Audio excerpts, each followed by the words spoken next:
take a look behind me, you can see some of the markings that are still on the roadway, some of the orange ones there. And if we walk closer to the corner of Capitol Circle Northeast and Care Drive, you can see a few more of the orange markings out in the roadway. So that really is a way that you can help your community without having to spend a dime. We are going to stay down here, and we're going to be joining you again in about 30 minutes to talk more about the downtown Get Down.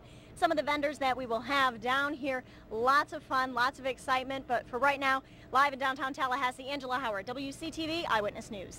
Police say they are close to making an arrest and a shooting death at a local store. Both the House and Senate held committee meetings today about how Florida will participate in the Affordable Care Act. A FAMU drum major has filed a lawsuit against the campus newspaper. An 18-year-old man was arrested for allegedly giving wedgies to people outside of a movie theater in Bradenton, Florida. In the meantime, though, we do have a few school closings, so make sure you check out our website, WCTV.tv. We have all of those listed there. The Labor Department has this at 8.6% for Florida for the unemployment rate. There's only about a dozen or so states that are higher. So how can we bring more jobs to the area and get more people back to work?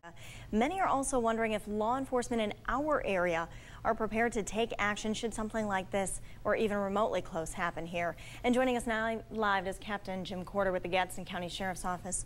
Thank you, first of all, for being here, and I hope that everybody, as you're sitting there at home, you take a moment to kiss your children and give them an extra hug, because a day like today really makes me stutter, makes me think of my kids at home.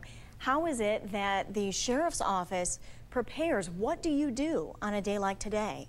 Well, I think a great way to make learning fun would be to get outside when you can, especially on a day like today, right? Gorgeous. Field trip, anyone? Well, Jason Kahn is here for sports and Fan Days coming up. Children still in diapers are often able to maneuver their way through the internet with relative ease, but their ignorance about the dangers lurking a mouse click away make it much more important for adults everywhere to keep a watchful eye to maintain their cyber security.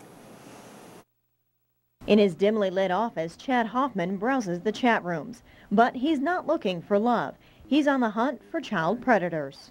So this is a good example. It says he's 28.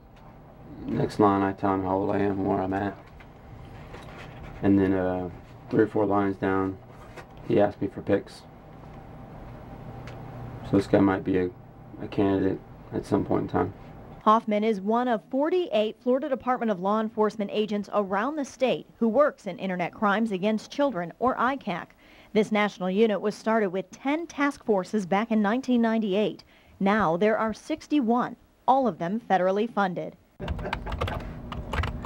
Each day, these grown men log into their computers and take on the persona of a teenage girl. It's not a job for everybody. It's a job for those that are interested in the area and enjoy what they do. These guys have seen a lot in their careers, and so psychologically they have prepared themselves. We're kids, they're innocents. We don't want that to be, harmed. And that is why they spend copious hours surfing the web, chatting with would-be predators.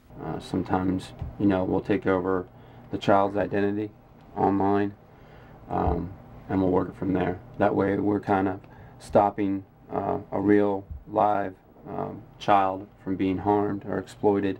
Once an ICAC team has enough evidence, they set up a sting and lure the perps in. It's a long process, but their diligence shows, with arrests in Florida in 2011 more than tripling that of the year before. After their arrest, some of the suspects are tried in the state system, while others have their case tried in federal court. When they bring us cases, the state attorney looks at them, we look at them, and together we decide which ones should be prosecuted federally versus by the state attorney's offices. Either way, Marsh says those convicted could spend 10 to 40 years behind bars. And while the arrest numbers are up, Marsh doesn't believe the problem will go away anytime soon. Child predators have been around for a long time, even before the internet, and I think they'll stay out there and continue doing what they're doing. Which means parents, prosecutors, and law enforcement all need to stay vigilant to help keep children safe. I don't think we need to be the internet Gestapo, but it's good to stay on top of where your children are going, because there are predators out there. There is lots of information available to help keep children safe online. For a list of ways and accompanying links, just head to our website, WCTV.tv, and click on this story. Live in the studio, Angela Howard, WCTV Eyewitness News. From the bush to the vine to the ground, you can find produce all over, but how many of us actually take the time to grow it ourselves or buy it fresh from the farm? For one Tallahassee woman, growing, preparing, and eating fresh organic foods isn't something done just on occasion. It's a way of life.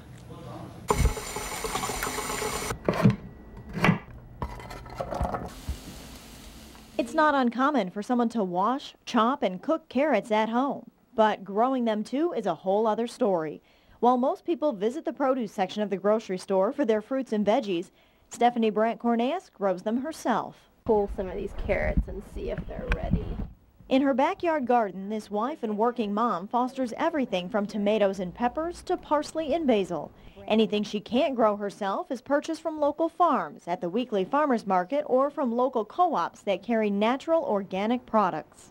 Food is very important to me, and I think that the quality of food that we eat and what we put into our bodies directly correlate to our health level. So Stephanie makes the time to visit the market and select her items from organic growers like Turkey Hill Farm, or drive out to Assisa to pick her own berries at Blueberry Springs. And she makes as much as she can from scratch, including jams, smoothies, soups, and stocks, and stores them in the freezer. Is there anything that just really grosses you out? Using the heads and the chicken feet for the chicken stock.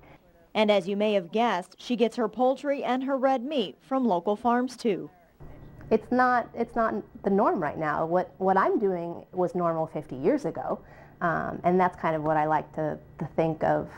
What I'm doing in my kitchen is what my great-grandmother did. Some of her natural ways save Stephanie and her family money, like buying a quarter cow through the butcher. But overall, fresh organic foods do cost more. The milk that I buy, it's full double. It's you know, 100% more expensive. And preparing them takes time too. It's definitely more time than throwing in a frozen pizza, that's for sure.